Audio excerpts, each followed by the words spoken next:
अस्सलाम everyone, today we discuss the concept of highest common factor HCF यानी आदिआज़म। इस concept को समझने के लिए हम एग्जांपल कंसिडर करेंगे फैक्टर्स की। फैक्टर्स का कंसेप्ट हम ऑलरेडी डिस्कस कर चुके हैं, उसका लिंक डिस्क्रिप्शन में मौजूद है। तो सबसे पहले हम फैक्टर्स फाइंड आउट करते हैं 12 के और फिर 18 के। तो 12 के फैक्टर्स हम पहले फाइंड आउट करेंगे। 12 पे कौन कौन से टेबल जाते हैं। 12 1 ज़ा 12 होता है, तो मैं पहला और आखिरी फैक्टर दोनों ऐसे टेबल के साथ लिखूँगी। इससे ये आसानी होती है कि आपके फैक्टर सारे के सारे आ जाते हैं और आपको ज़्यादा सोचना नहीं पड़ता। 1 12 टाइम्स 12 होता है। फिर 2 का टेबल लेके जाएंगे। 2 कितने बार 12 होता है जी? 2 6 बार 12 होता है। तो मैं पहले वाला कंसेप्ट भी लिखूँगी और मैं लास्ट वाला कंसेप्ट भी लिखूँगी। 2 6 बार 12 है। फिर 3 का टेबल देखते हैं। 3 12 पे जाता है, तो 3 4 बार 12 जाता है। तो इसके बाद देख लें कोई और टेबल नहीं जाता। अगर आप दोनों टेबल्स लिखते हैं फैक्टर्स में, तो ये आपको आसानी होती है कि फिर आपको सोचना नहीं पड़ता कि अब अगला फैक्टर कौन सा आएगा। अब मैंने पहला फैक्टर लिखा 1 12 टाइम्स। फिर 2 का टेबल कितनी दफ़ा जाता है? 6 टाइम्स 12 होता है। फिर 3 4 टाइम्स। इस तरीके से फैक्टर्स निकालना ज़्यादा आसान होते हैं। फिर हमने 18 के फैक्टर्स ले लिए। इसी तरीके से टेबल लेके जाएंगे कि 1 18 टाइम्स होता है 18। और फिर 2 का टेबल लेके जाएंगे। 2 9 ज़ा 18 होता है। फिर 3 का टेबल लेके जाएंगे। 3 6 टाइम्स होता है। और 4 का तो ज़्यादा ही नहीं है, फिर 5 का भी नहीं जाता, तो 3 6 टाइम्स आपका 18 हो गया। तो ये आपके पास फैक्टर्स आ गए 12 और 18 के। अब आप इसमें देखें कि कॉमन फैक्टर्स कौन कौन से हैं जो एक जैसे फैक्टर्स हैं। तो इसमें देखें ये एक जैसा फैक्टर 2 है, फिर एक जैसा फैक्टर 3 है और फिर एक जैसा फैक्टर 6 है। तो यहाँ पे जो कॉमन फैक्टर्स हैं 12 और 18 के, वो कौन से हैं? 1 भी है, सॉरी, 1 2 3 और 6। ये 4 फैक्टर्स जो हैं ये आपके कॉमन फैक्टर्स आ गए। तो जो कॉमन फैक्टर्स होते हैं ये आपके HCF कहलाते हैं, ठीक है। HCF हमारे पास जो HCF का कंसेप्ट है वो है जी, HCF हमारे पास होता है कॉमन फैक्टर्स। तो हमारे पास जो कॉमन फैक्टर्स हैं वो 12 और 18 के आए हैं। हाईएस्ट कॉमन फैक्टर होता है हमारे पास। तो यहाँ पे देखिए हाईएस्ट कॉमन फैक्टर HCF का मतलब है हाईएस्ट कॉमन फैक्टर। तो सबसे बड़ा फैक्टर कॉमन फैक्टर्स में से कौन सा है? 6 है। तो HCF हमारे पास आ जाएगा जी 6, ठीक है। नेक्स्ट मूव ऑन, क्योंकि अक्सर ये होता है कि हम बहुत बड़े बड़े नंबर्स होते हैं जिनकी हम डायरेक्ट इस तरीके से फैक्टराइजेशन नहीं कर सकते कि इस तरह फैक्टराइजेशन करें और उनमें से एक बड़ा नंबर ले लें तो HCF आ जाएगा। तो कुछ नंबर्स बहुत लंबे और बड़े होते हैं जिनके फैक्टर्स बहुत ज़्यादा होते हैं, तो इस तरीके से फैक्टराइजेशन करके हम डायरेक्टली उसमें से बड़ा नंबर नहीं निकाल सकते। कॉमन फैक्टर्स पहले लें और फिर देखें उन कॉमन फैक्टर्स में से सबसे बड़ा नंबर कौन सा है, तो फिर हम HCF लेते हैं। तो ये एक बेसिक कंसेप्ट था, लेकिन अगर हमें बड़े नंबर्स के लिए HCF निकालना पड़ जाए तो उसके लिए हम फिर मेथड्स पे जाते हैं। इसकी 2 मेथड से डील करते हैं। वो 2 मेथड्स HCF के कौन से हैं जी? प्राइम फैक्टराइजेशन मेथड और लॉन्ग डिवीजन मेथड। ये उनके लिए है कि जब बड़े नंबर्स आ जाते हैं, ठीक है। तो फिर हम बेसिक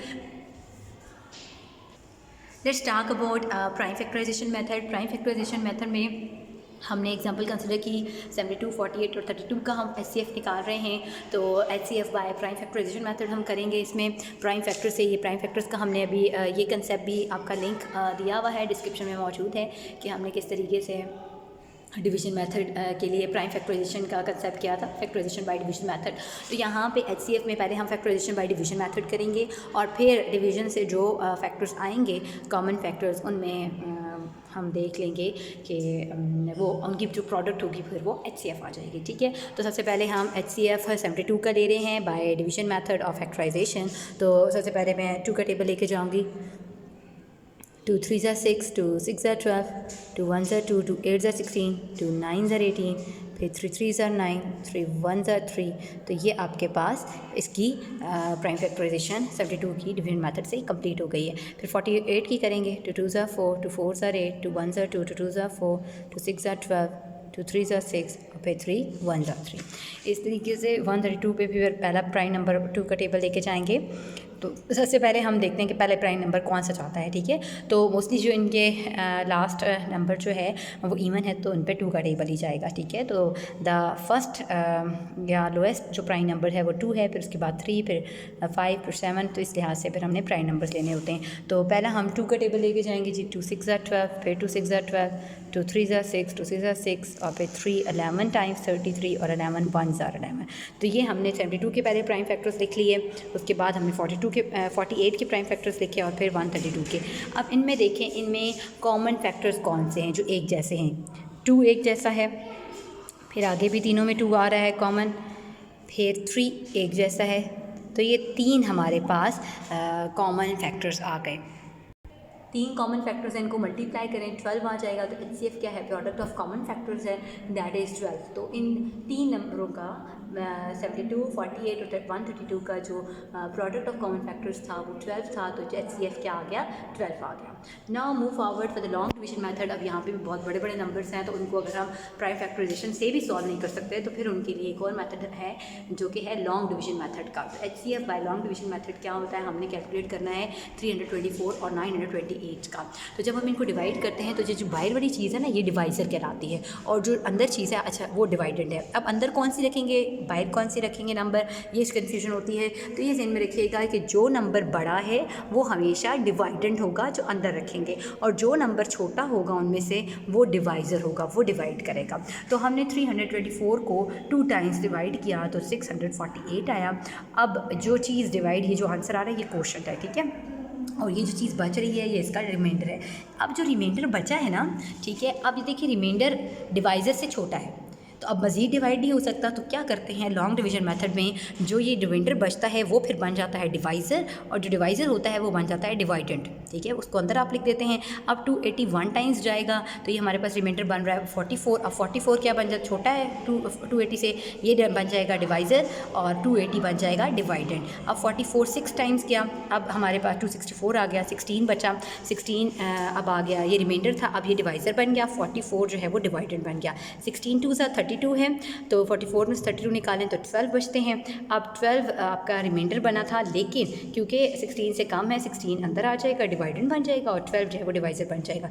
12 1 टाइम्स 12 आ गया। अब 16 में से 12 गया तो 4 अब रिमाइंडर बना था, लेकिन अब 4 छोटा है 12 से, ये बाहर आ जाएगा, डिवाइज़र बन जाएगा, और 12 अंदर आ जाएगा, डिवाइडेंड बन जाएगा। अब 4 3 से 12 है, पूरे का पूरा डिवाइड हो गया, रिमाइंडर 0 आ गया। तो अब आपके पास जो आपकी लॉन्ग डिवीजन है वो कंप्लीट हो गई है, ठीक है जी। अब जब लॉन्ग डिवीजन कंप्लीट हो जाती है, तो जो आखिरी डिवाइज़र होता है वो आपका HCF कहलाता है, the last divisor of both fact numbers, ठीक है, वो आपका HCF कहलाता है। तो ये आपका कंसेप्ट था जी, HCF by long division method and by prime factorization method.